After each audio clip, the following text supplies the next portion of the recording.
Welcome, everyone. I'm Angelo Robles, and welcome to Family Office TV and Family Office Masterclass. Really excited about today. It's my interview with a 50-plus year veteran as a real estate investor and philanthropist.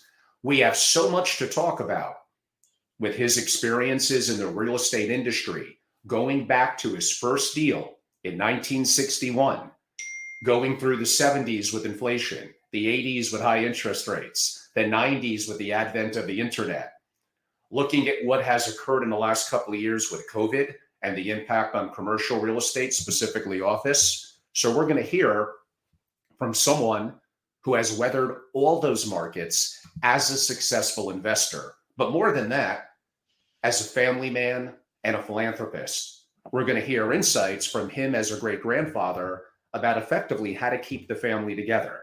So we have much to discuss. On that note, we shall begin. Welcome to the show, everyone. Melvin Kaplan. Melvin, welcome. Thanks very much. Right. Great to be here, Angela.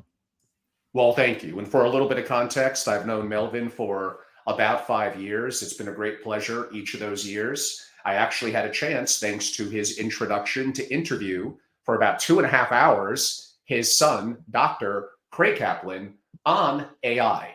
Go to my @Family Office channel on YouTube, and that was a very timely and long discussion back in February of 2023 of this year. But Melvin, you're the star today. So I would like to start with what led you over 50 years ago to want to be involved in the real estate business? Well, I'll tell you, it was very interesting. I like the stock market, but you had to go into a company and apprentice with that. And somehow I felt I wanted my own business right away. And between real estate and the stocks, real estate was a way to do it. You just opened your door and off you went.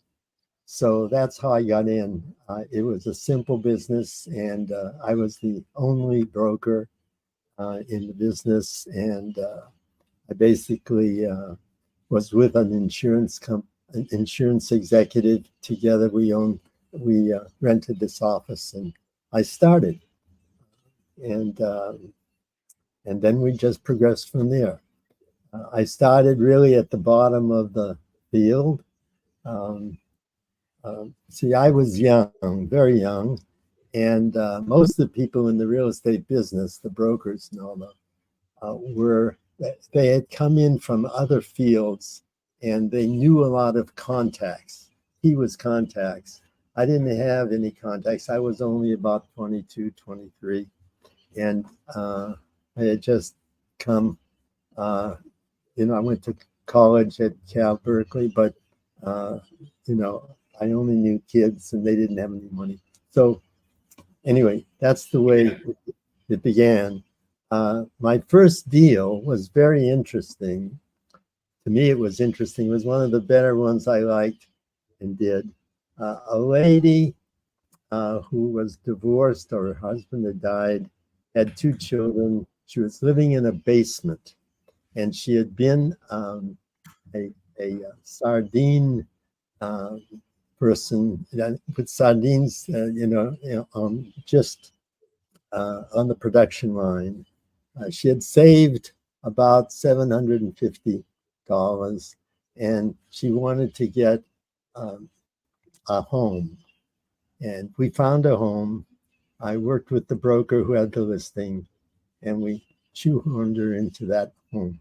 About $13,000 at that time. And as far as I know, she has owned it for 20, 25 years. After that, of course, I lost contact with her. But it was a great feeling to get this lady who was renting a basement into her home, a 3-bedroom home for her children, and then they could go to school and have a much better life. That was my first. Melvin, that was 1961? Just about 61, 62, right in there. Yeah, I think by the time we closed, it was 62. But after that, um, you know, I didn't wait too long. I had 2 or 3 deals in residential, and then I found a way to get into commercial, and that was a unique way of going. I basically got a listing on a home in a certain block in Berkeley, California, and it turned out that 2 or 3 other owners, because you always go next door and find out if they have a friend or something that wants to live next to them and all that. I found out on that block, there was about 7 homes in a row in a short block. I found out that 5 of them were willing to sell. And so I put them all together. The zoning was great. And we built an apartment house, about 50 units. I didn't build it, but I sold the land put together to a developer. So A couple of questions from there, Melvin. So obviously you were young. I'm assuming you didn't necessarily take real estate as a major in college at Cal Berkeley. No, I did. Actually, I graduated in business, real estate minor, and anthropology. So did you know you wanted to go into real estate initially as a broker? After being in it under someone else's brokerage, I fell in love with it. I mean, to me, being able to put 10% down and buy the property, I mean, that was just unbelievable to me at the time. You couldn't do that in stocks. You couldn't do that in anything. 10% down, and you could get the rest of the money from a first lender and a second lender. And, if you don't mind me asking, Melvin, do you remember what the interest rates on mortgages were back then? Oh boy, I don't, but I would say around 5 or 6%, right in that range. They changed, they went up and down just, like an elevator. Right now, it's the highest I've ever seen it. The lowest, has been about 5 or 10 years ago. But before that, it was much more toward a 6% interest rate. Now, 5.5 to 6.5. That's about the norm. Melvin, when did you transition from being a broker to being someone who actually kind of wanted to have a piece of the deal? When did you become an investor?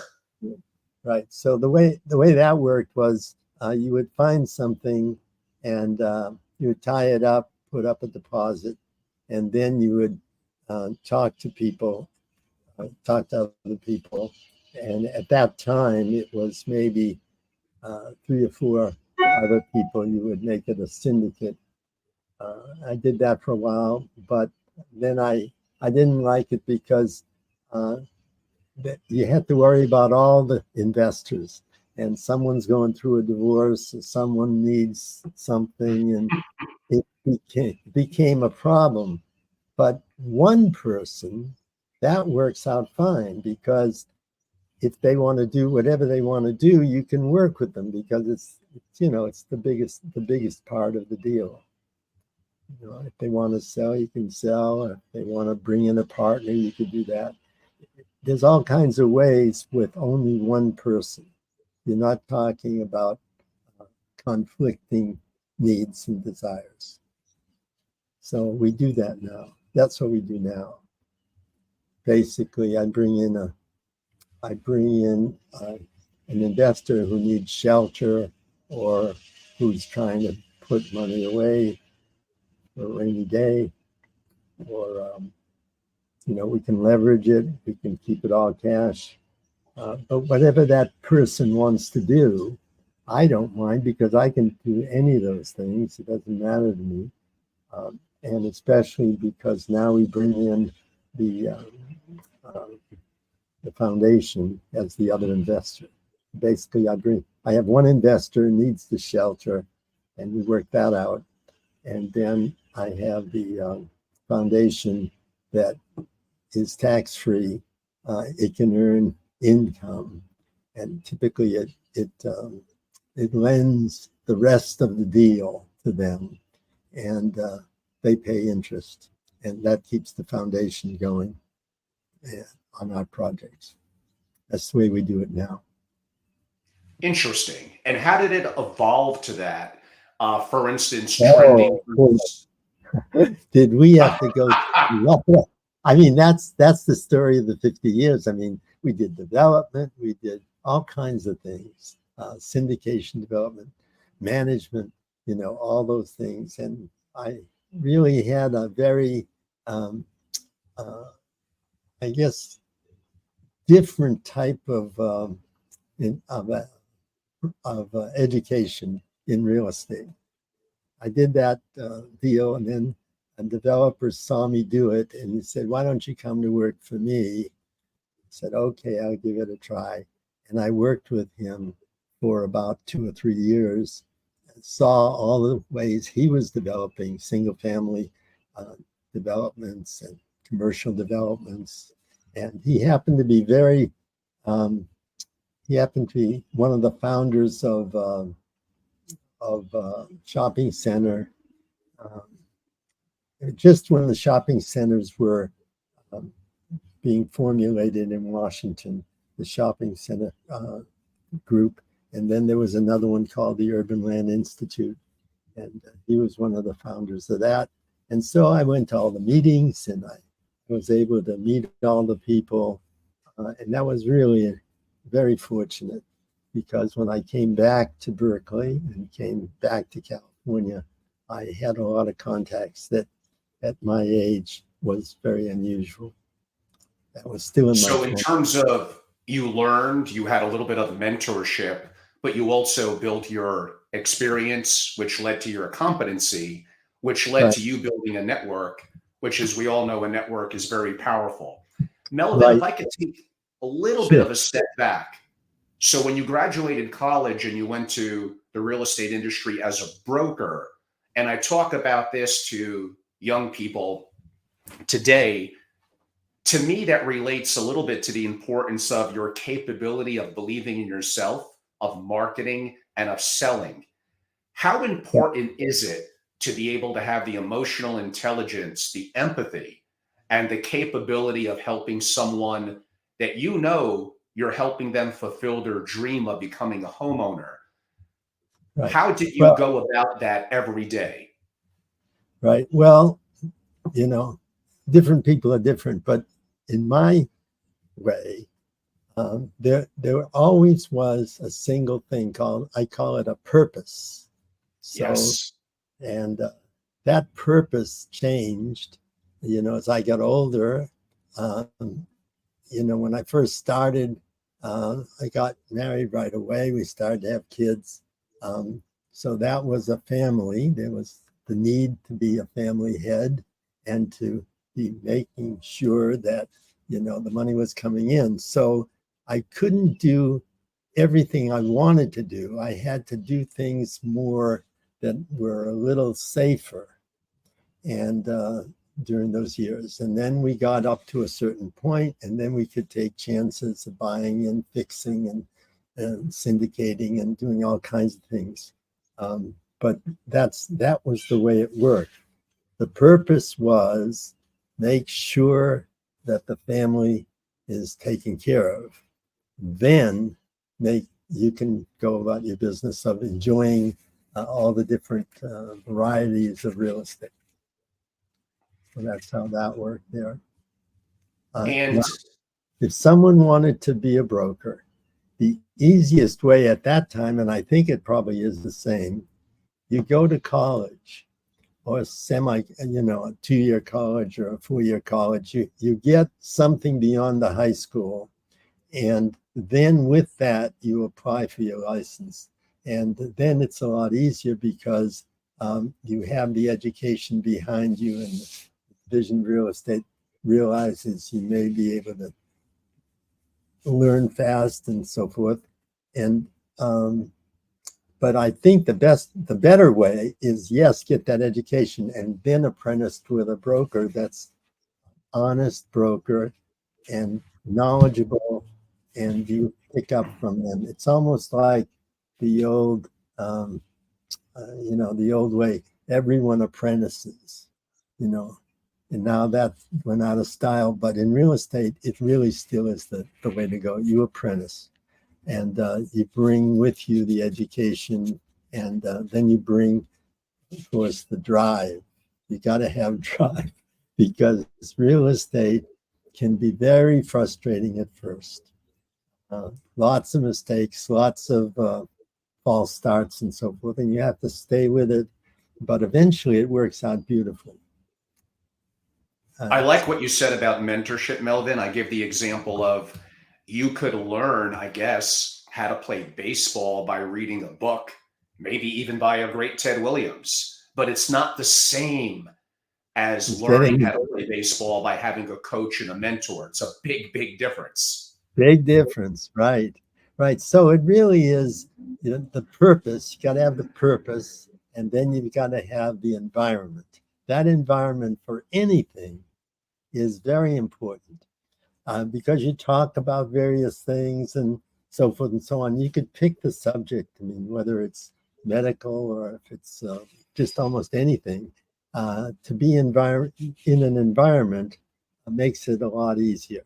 I mean, when we think of Silicon Valley and how all those new inventions came, it was basically because all those guys talked to each other, and they stimulated each other, and that kept them going until they finally made a breakthrough. But I think that environment is the key, and that's what you're providing. You realize it. I mean, basically, people who relate to you are relating to everybody else that are relating to you, and that's an environment. And family office, that everybody has got the same purpose. To make that sure is true. Well, thank you. That does remind me. You said something that got my attention. When you were young, I think just graduating college, you got married. You had a sense of commitment, of duty, of loyalty. And did that help you focus on, listen, I'm not just some young guy who's going to go around and partying in the Bay Area in San Francisco. I have an obligation. Did that give you better purpose in your business life, actually getting married earlier and having kids? Right. Well, it did. And the thing is, I found the perfect person. I didn't want to get married till I was at least 40. And, we all say that. We look at all the things you want to do before you settle down and so forth. But here came this lady, and she was just right. So that changed my style a little bit, modified my purpose. As it should. You were so fortunate that opportunity came along. And I have met Mrs. Kaplan before, and Melvin, you're a lucky man. Yeah, thank you. Yeah, 63 years so far. Wow. I mean, congratulations. That is amazing. Kudos to you. And we're going to definitely get back to real estate. But if I had to ask a question that builds upon that to some degree, you're successful as an entrepreneur. You've been married, like you said, for well over 50 years. You have kids, you have grandkids, you have great grandkids. How does a successful individual keep the family, as let's broadly call it, kind of from your perspective as the wealth creator, how do they keep the family together? Well, I mean, I can just tell you how I did it. And maybe it'll help some other people who are similar. Basically what I did, I was very busy. I mean, you can imagine, trying to get a business going and so forth. But pretty soon they grew up to be 5 and 6 and 7 years old. And what we did was we had a Friday night dinner, always Friday night dinner. I mean, wherever they were, wherever I was, we always came home for Friday night. And so we sat around the table and I talked about what I'm doing.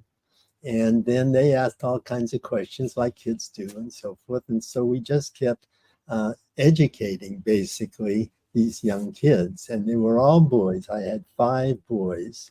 So they sat around and they talked to each other and they talked to us and so forth. And they grew up and they went in different directions. They all worked with me at first, and then they went off and did whatever they had decided to do. And now, as they are coming back, they're getting older. They're now sometime like 62 down to 52. We have a weekly meeting for an hour on Friday at 10 o'clock. And that brings them together. They can be anywhere, and they are spread out to some extent, although they're coming back closer. But they tune in if they have the time. And if they're on vacation somewhere, they miss it. But most of the time they're there. And that's been going on for 2 or 3 years, ever since COVID. Because COVID, we couldn't travel at all. So we decided to start that 1 hour meeting every week.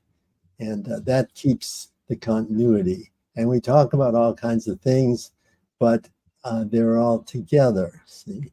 So those are together. And now we're bringing in the grandchildren that are, a lot of them are older. They're going to college and getting married. But we've always had them coming in to the conversation. They could drop in or they don't have to, either way. But, even some of them call from where they are in college, or they coming home or whatever, this kind of thing. And they hear all the things. And we tape record those conversations because they may want to go back and hear it again. So that's the way I'm bringing them together. The early one night a week, and then now the 1 hour a week. But they're all together. Basically, they have different views, but they know they are in this family. And that's the way we did it.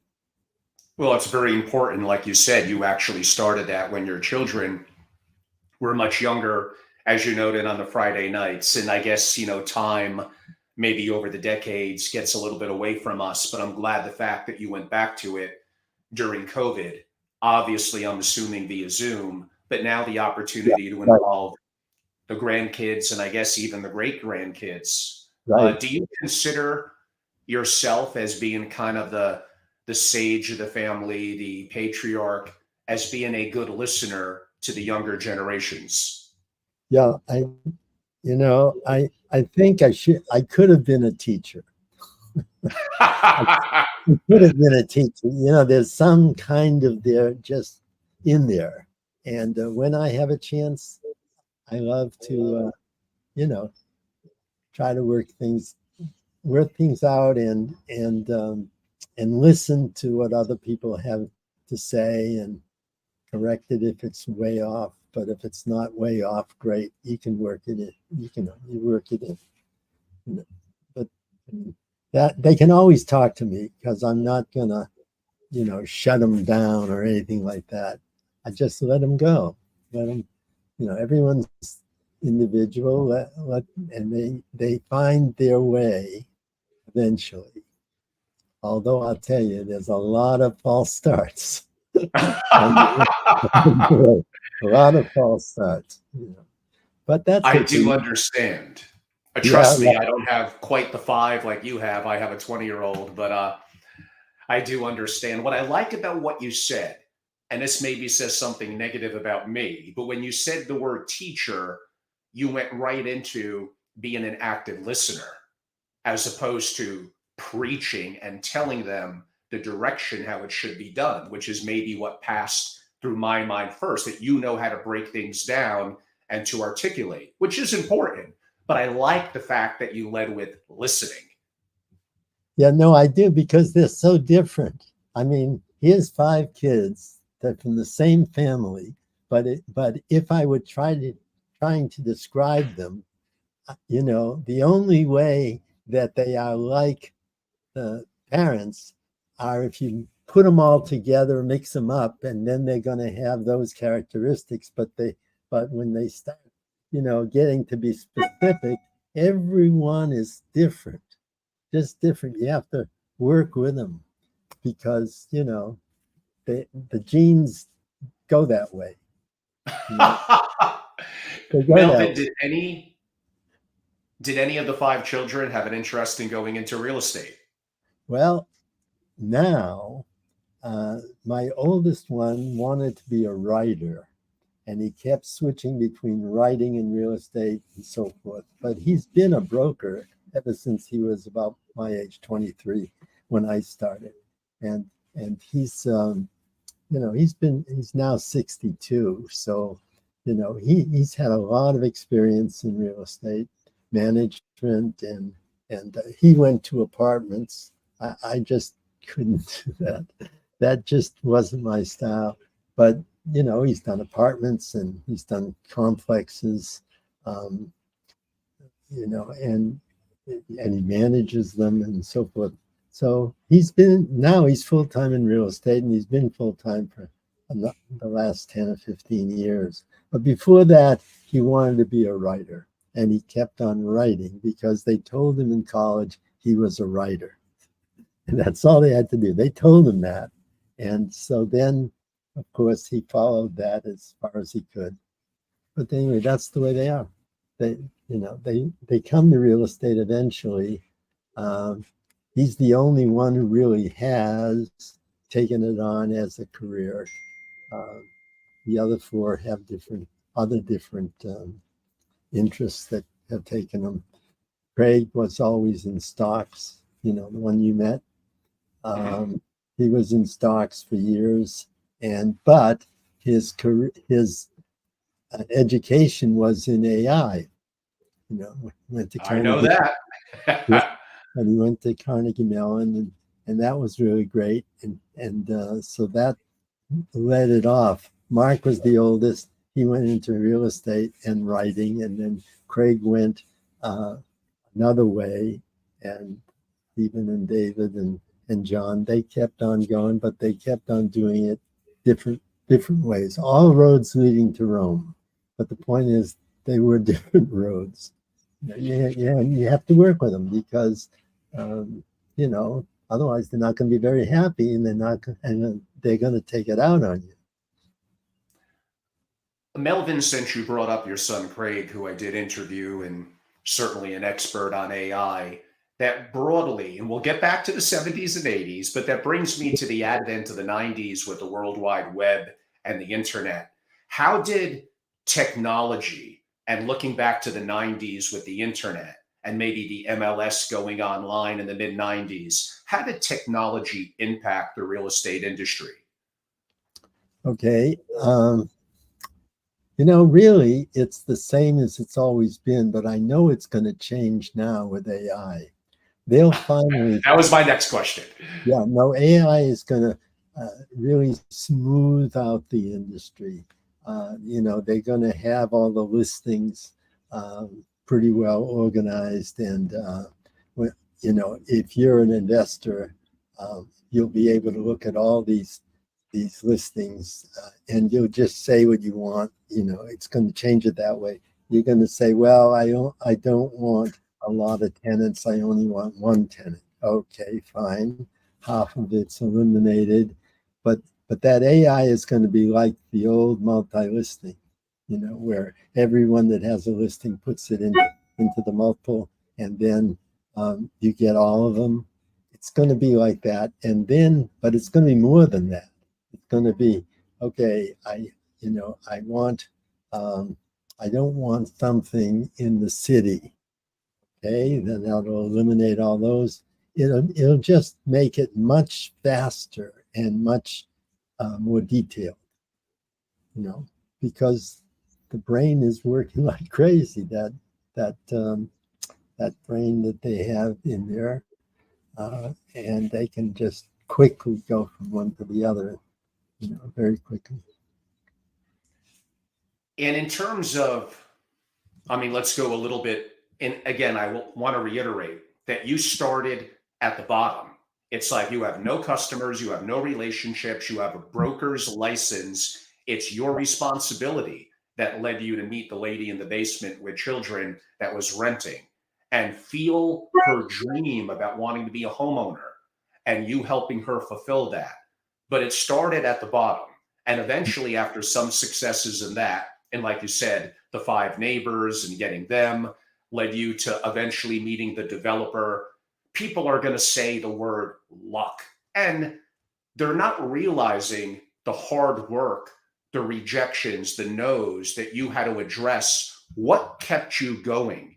I hinted earlier, was it marriage and kids and a sense of family responsibility? You were not allowed to fail. Right. Well, yeah, I would say combination of two. One, the money was needed without question. I wasn't that much interested in money. I was interested in experiences, but the money was needed. So that changed things and focused me more on deals that could work, and forget, just going for the experience.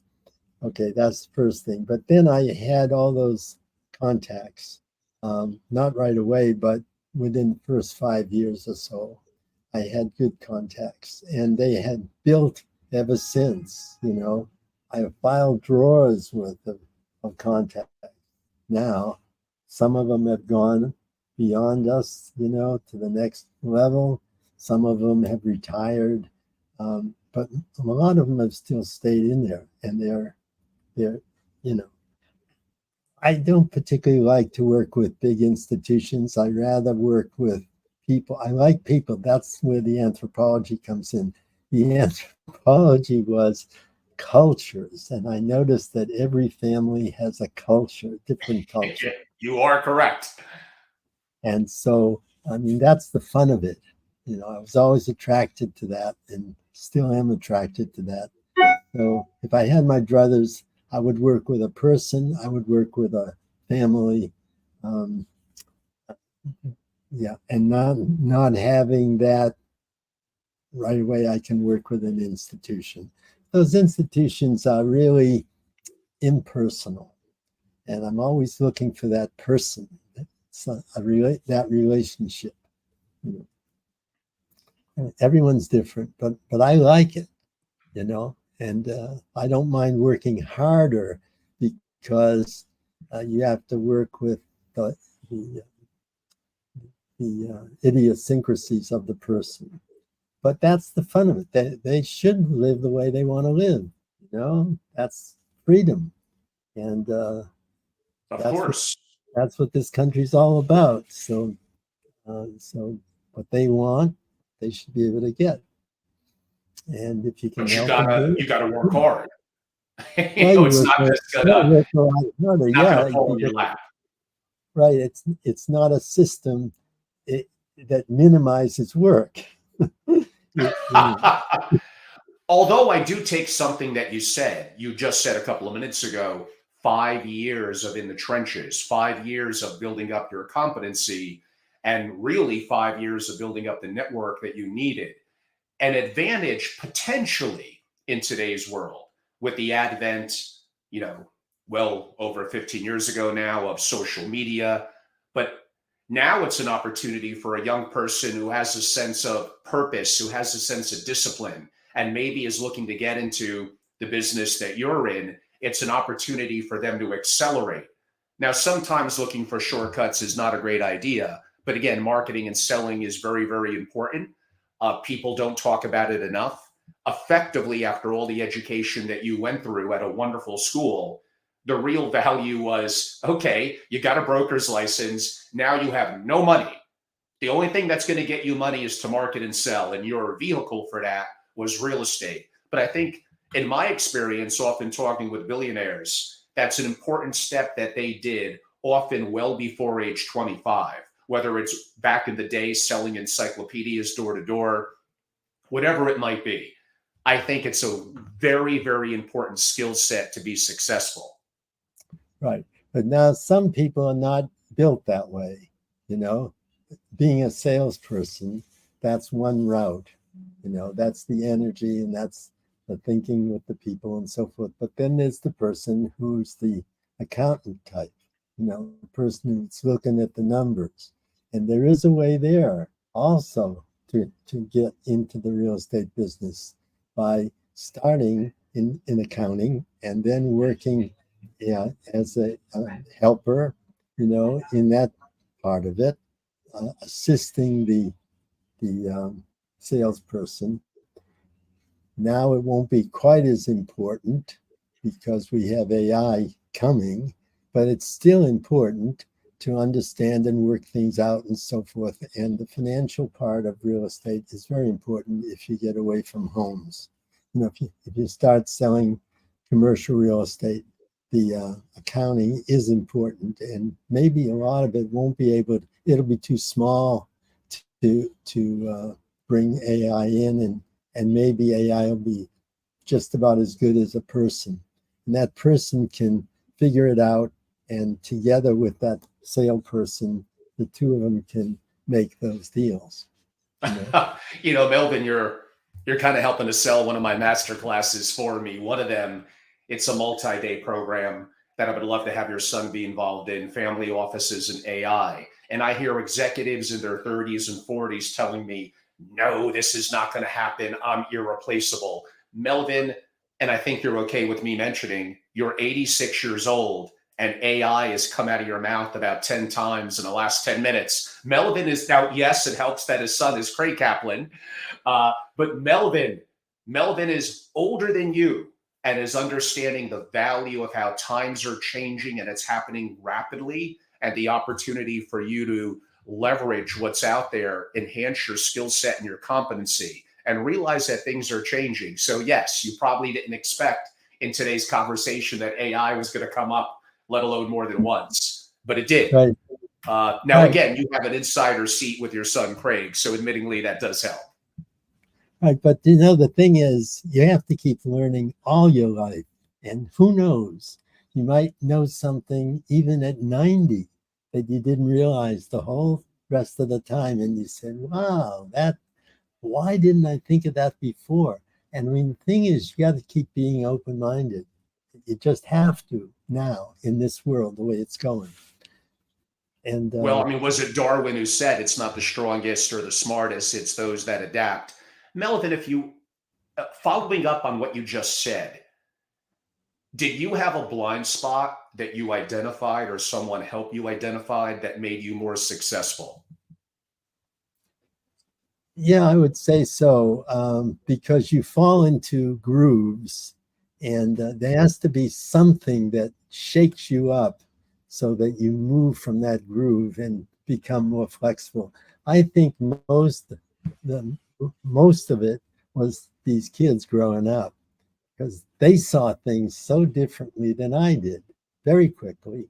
And now the grandkids, they see things differently, and it makes you more flexible. I think family, if you have a big enough family, that really does help. And then if you have people that you're relating to in business, like partners and so forth, and then even customers, some of the customers that you have really are looking at things very differently. And if you're listening, you'll pick it up. That's the way I learn anyway. If you're listening, and that was the key word, and you mentioned that a little bit earlier. Yeah. Let's talk a little bit about, I'm thinking through the decades. You got started in the 60s. We're heading into the 70s, and I'm thinking of the 70s, besides, of course, great music of legends, Led Zeppelin, Pink Floyd, the Eagles. But besides that, Melvin,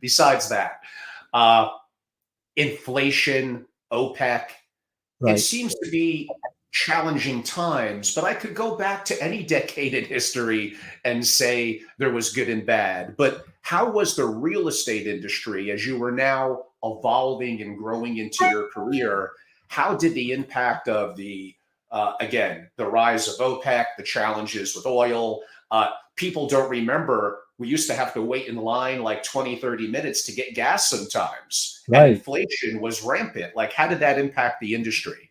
Right, it did, because then you had the lenders raising rates, and just as they are now, and that was the way they felt it would solve the problem, and it did in the 70s, basically. But there was a time Yeah. right in there that almost nothing worked. I mean, I remember, very detailed, where you would try one thing, it wouldn't work, another thing wouldn't work, because that was the first time that we had really high rates. And cap rates went up, but not the way interest rates went. Interest rates went up first, early in the 70s, and the cap rates followed, but at a nice distance. So it was like a 6% cap rate, and pretty soon the 6% didn't work because the interest rate was higher than the 6, and you had reverse leverage, going the other way, and so no one wanted real estate. But I'll tell you, we have this now in a different way. I mean, this market is really good for people that think out of the box, and because when you look at bonds, now bonds were, they got killed there as interest rates went up. They were losing money and everything, and they're still losing money. They just have to be very careful. You get a fixed rate of interest on a bond, and if that interest rate goes up, you have a loss on the bond. If it goes down, you're okay. But right now, it's going up, and it's continuing to go up, and I don't know where it's going to stop. Right now, it's slowing down, but we're up to, I was looking at something this morning, 8, a CMBS loan, which is like making a first loan on real estate, is up above 8 sometimes. I couldn't believe it, but there it was, 8.25, 8.5. And then there are some that are in the 7s, 7.5, 7.75. But still, to get a cap rate in that way, you can forget retail. You can't do it. You'll have office buildings are going to be vacant. And that doesn't make any sense. Maybe hotels, but I'm not sure you can get away with that either. Restaurants, sale leaseback on restaurants, no, I don't think you can get it that far. The only place to get it is in industrial. And the reason is because the operators of the real estate in industrial can usually pass on the increases. People are used to paying a little bit more for the raw materials and so forth. So you can kind of do it. And what I think something is just not, people don't realize some things. So I'll just take about 5 minutes to explain it. Okay, when you have, let's just take a credit, IBM, everybody knows IBM, so let's do IBM. You can go to an IBM bond and you can get a certain amount of money. If you went to a building where the tenant was IBM, same credit, the return on a piece of real estate versus the IBM bond would be at least 2 or 3% more. And in addition, you get the shelter, which you don't get in a bond. So there's a bond that has the risk of maybe interest rates go up and automatically you are losing money, or they go down and you make money, versus a piece of real estate with the same credit in the building, and you get the depreciation. That's something most people really need. And then you get, in this market, escalations every year in the rent. So if you have a 20-year lease, just compare it to a 20-year bond, same credit, you're getting 3 or 4% more in the real estate, and it's escalating. And, I just don't see, people are not thinking that way. They're not thinking bonds versus real estate as being similar, because everyone has a single family home or an apartment and so forth. They're thrown off by the type of real estate that they are comparing to. But here we have, it's an industrial deal. You have to have that, because otherwise you're not going to get the return. But the returns are so much higher in industrial real estate versus bonds.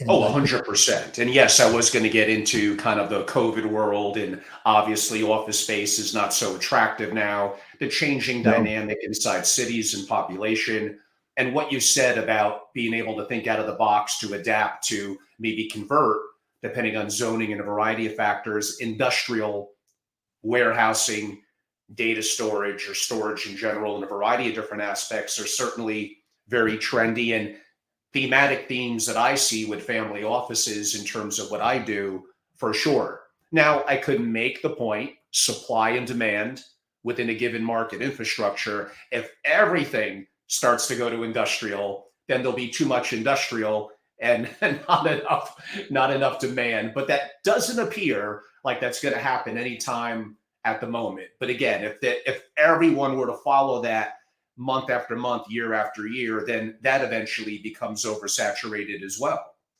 Right, but there's a trend that is going to help industrial, and that is this: we don't want to work with China, and we're trying to bring all the things that we need them to do back and expand the existing businesses that are making those things or sending those things to China because it was a little cheaper, and they'll build more in this country, and they'll borrow more to be able to expand.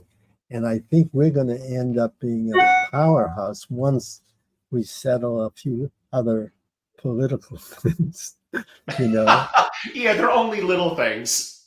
Yeah, but I think we're going to, if that settles, and I think it will in 24, okay, I don't know how, but I know everyone is getting very irritated with us spending a fortune and being under the thumb of China or any other country that is holding us hostage, to the things we need to live.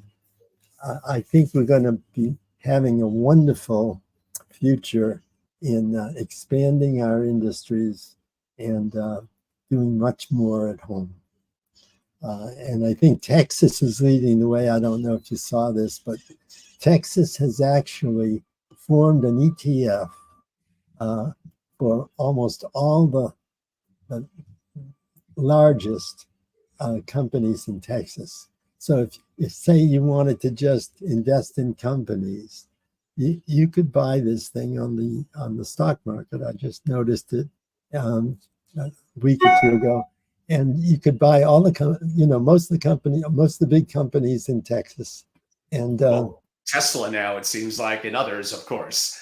Yeah, they've all gone to Texas, and that's an innovation.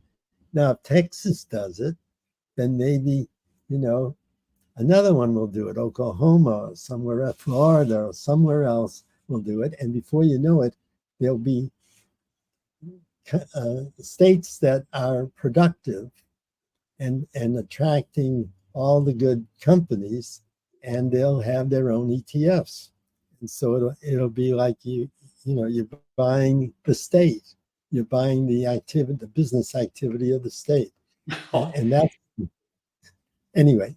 If that's the case, I don't know if I'd be shorting New York and California and go long Florida, Nevada, Texas, and I'd be remiss if I didn't mention my great state, or one of my states, of Wyoming, although not a lot of business there, but a neighboring state, South Dakota, is very intriguing, especially from banking and white collar services. So, although I try to make a little bit of a comical point of it, you brought up a serious issue, and those things are very, very well true. It's unique here in the United States with our quote unquote varying states, the political differences within the states, the nuances. And yeah, there is a theme about states that have fiscal responsibility, have better infrastructure, are more attractive from a variety of perspectives, including, I could argue, safety, are very, very important to people and impactful to the broad subject of real estate, both residential and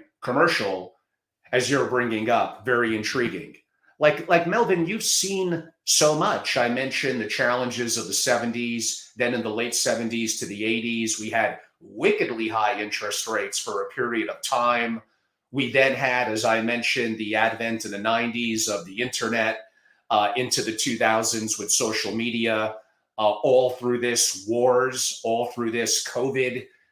Like, how do you remain resilient and adaptable as a long-term investor in a relatively illiquid asset like real estate during times that change and you need to adapt? Right. Well, it's, I for me, it just seems natural because I've been doing it ever since, you know. So you get habit. Habit comes in to help you quite a bit. And you're always looking for the next change. I mean, you can almost see it, you know, because you're working on long odds anyway. And so it helps you to look at the new things because you can shorten those odds, you know. So that's the way I look at it. You have to be aware all the time for something new, and they will come. And especially, you know, nowadays where we have a lot of that internet and everything. So you're just watching, like for instance, now we're doing industrial. I wasn't doing industrial before COVID. I was basically doing retail and office. But it was pretty clear that if people were going to be living at home and working out of their house because they weren't allowed to go, to the office and in large groups, it became pretty obvious that, well, I don't think offices are going to be that good for a long time, and they were building more offices and so forth. So you better get out of there. Let's try industrial. And sure enough, industrial was just fine, and it's still fine. But there was the change. And retail, we had Amazon, they were sending things directly to the consumer. So centers weren't doing too well. And the next thing you know is, okay, looks like we have to get these things in bulk and then ship them from warehouses. Okay, so that's moving in that direction. So then you just follow it. It doesn't happen instantly, but it's a trend. The trend will get there in maybe 6 months or 9 months. Doesn't take very long. And you just have to keep on your toes. It's like a dancer that has to tap dance. I mean, Melvin, that's pretty amazing. I mean, into your 80s, coming across COVID, being able to adapt and to pivot, and that relates a little bit to your competency, identifying blind spots and moving ego aside, and the capability and capacity of being able to adapt, but having the capability of the skill set, which relates to your competency, and to still do that and be motivated to do that into your, into your 8th decade, I think is incredibly impressive. And one of the things I always found unique and attractive and a value, and I've learned so much from you on many different things. I have found the experience of families that have successful businesses that throw off substantial income. They've earned it. A lot of them do end up investing in real estate. And there are advantages from tax perspectives. I mean, we could talk about 1031s, potentially opportunity zones. But if you look at what has created the most millionaires, broadly it's real estate, and what have wickedly successful families that have successful family businesses that kick off money are often investing in real estate. We don't want to make it a tax discussion that's too boring, and we could do those with a tax accountant on real estate in the future. But any comments about what you see in wealthy families in real estate and tax advantages and maybe opportunity zones? Right. I think what you said is true. The reason they're doing that is because they don't want the work anymore. I mean, if they have a piece of property where the tenant moves out, they've got to find another tenant, and that creates worry and work and so forth. If they do that, or they just delegate to somebody else to do it.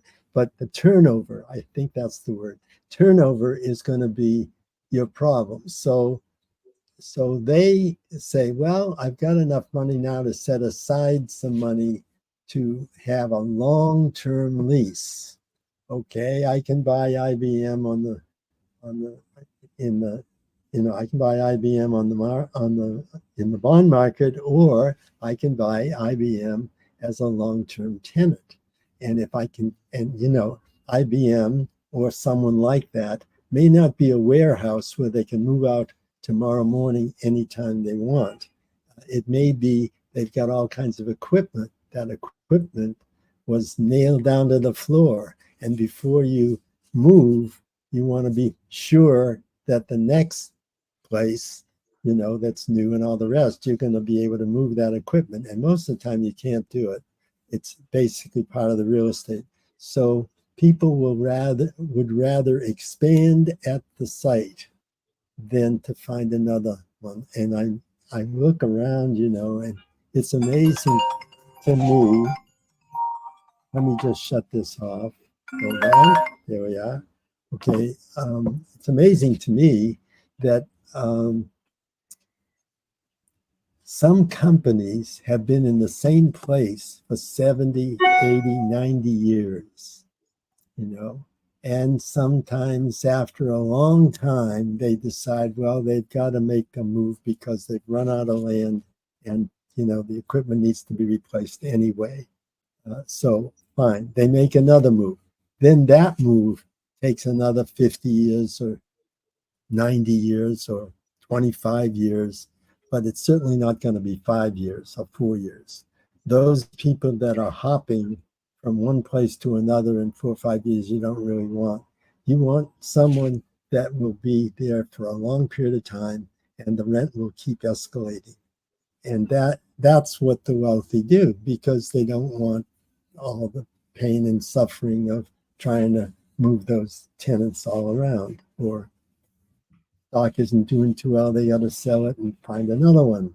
Or the bond had problems and now they got to find another bond. So the trick is they're doing other things. They're flying around and they're enjoying life, and they don't have much time to go and study it out. Or now they have to trust someone else, and can they trust that person with this kind of money? It's very hard. So the better way is, while you might not quite get the last dollar, but you get most of those dollars, and get something that's long-term. I think that's the way certainly. That's the way you certainly good points. I mean, having long-term tenants, as you describe, beats, I guess you could say, the alternative. Melvin, can the real estate markets, really the economy, withstand a sustained higher rate environment for a prolonged period without suffering price declines and defaults? Now, this goes into dry powder and distressed opportunities for families with liquidity and with the resources. Are there distressed opportunities in real estate that are good bargains for investors? Right now,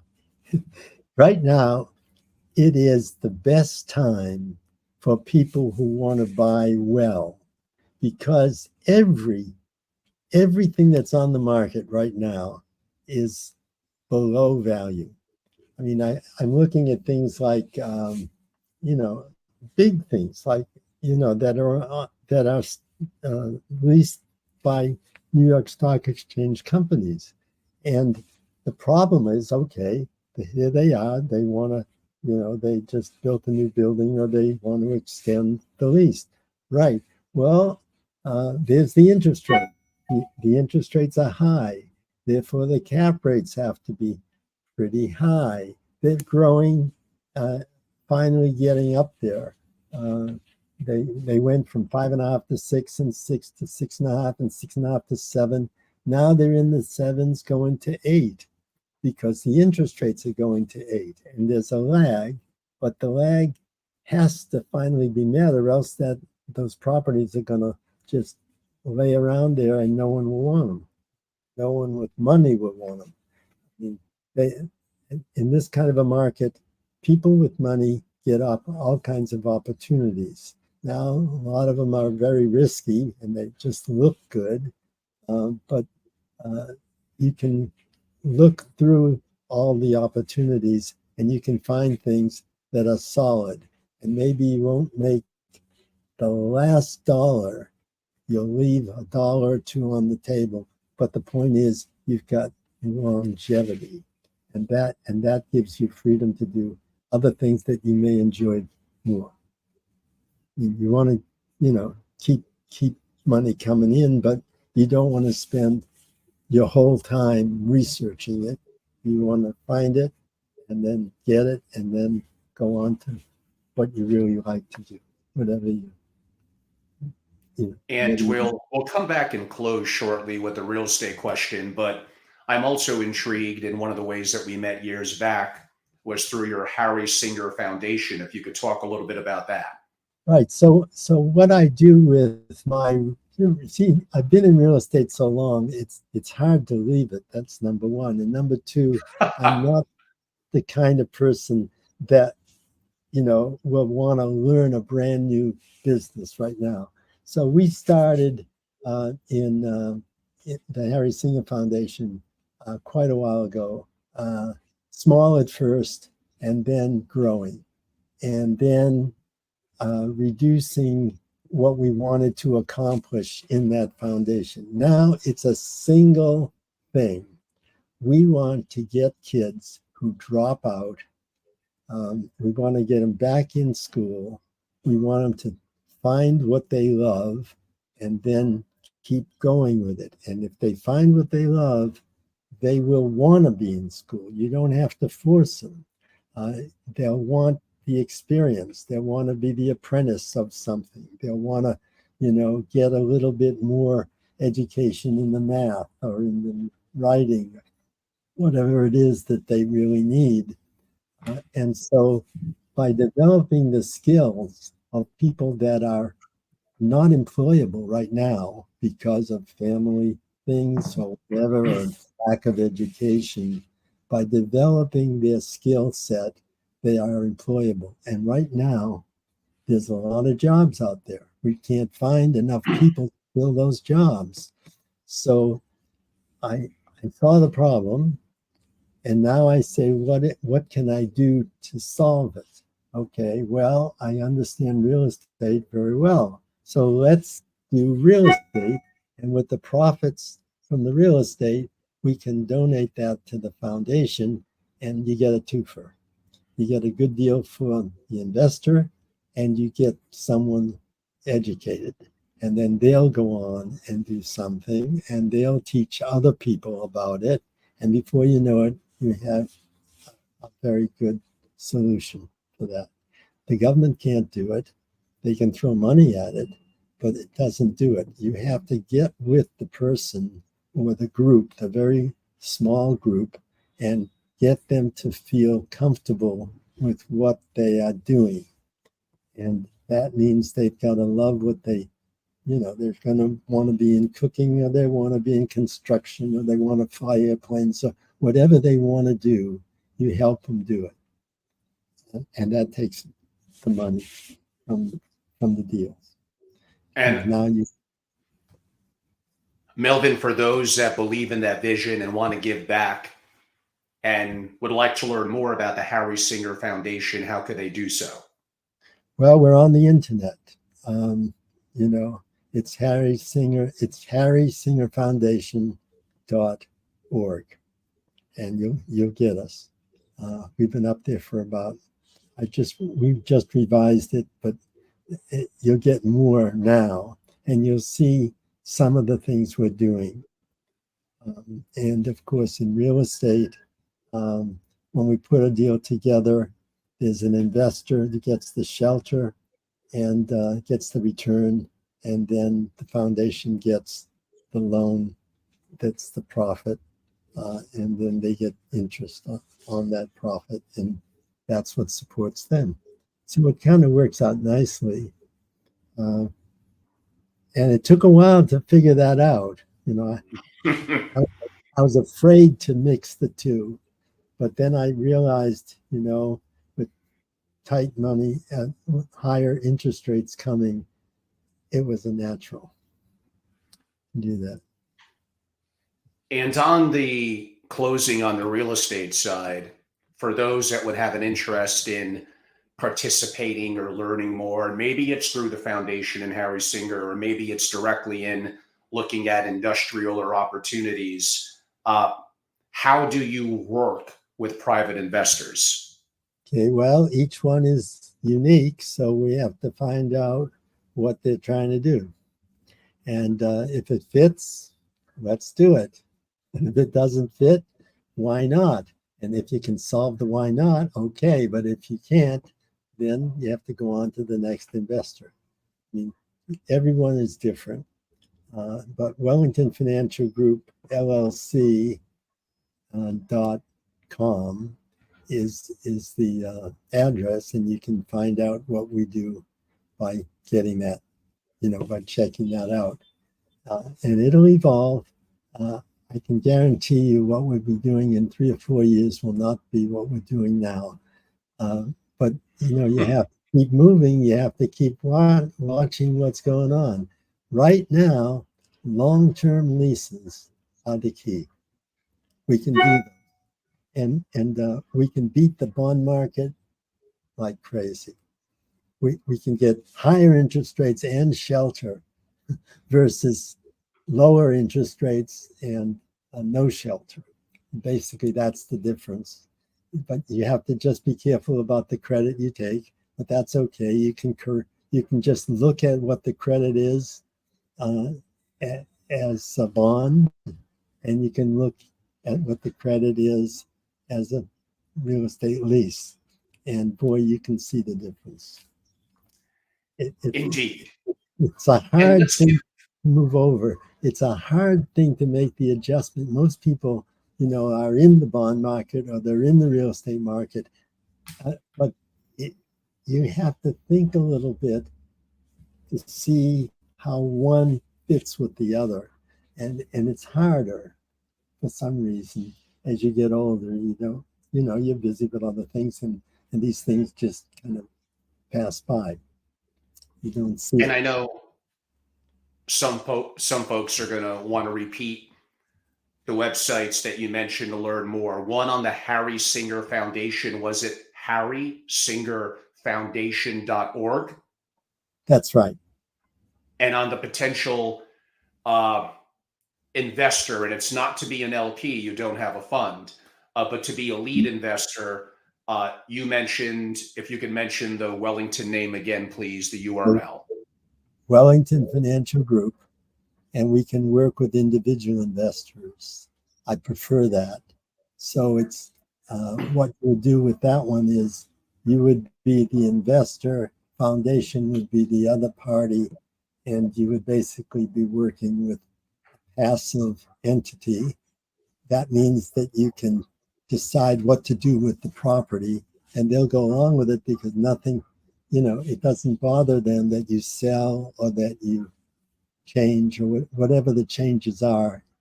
It fits nicely with the foundation. Foundation is mostly interested in the monthly income that they get as partners.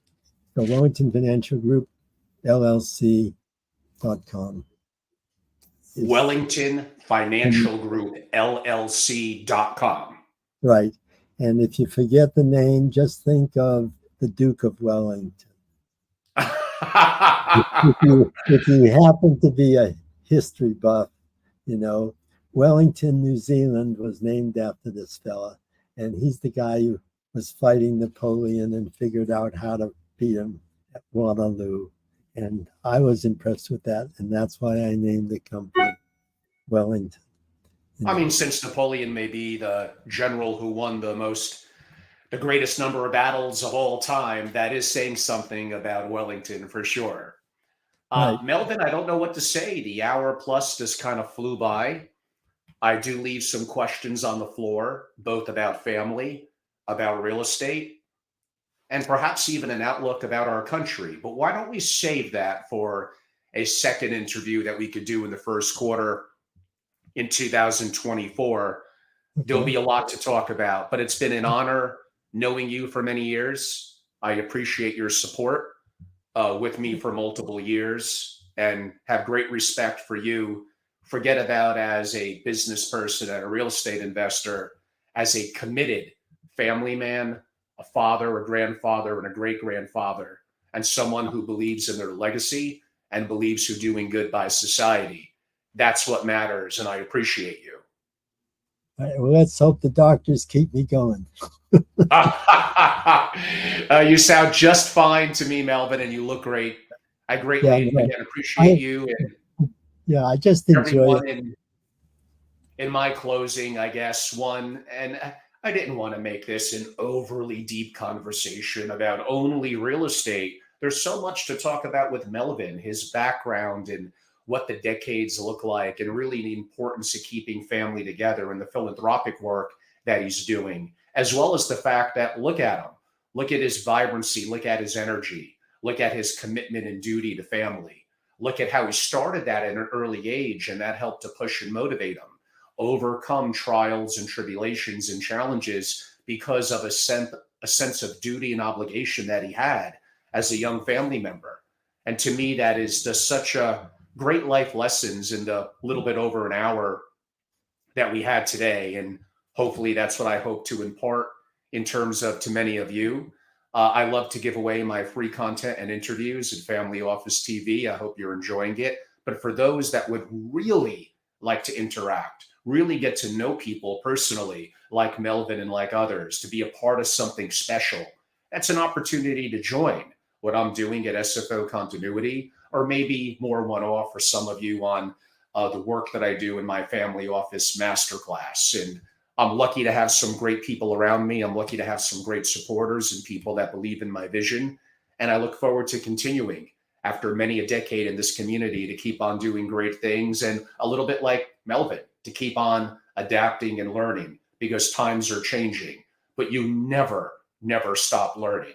The day that you do is not just the day that you fall behind. To me, it's kind of the day that like you kind of stop living. So it's important until your last breath to be beneficial in society, to keep on learning.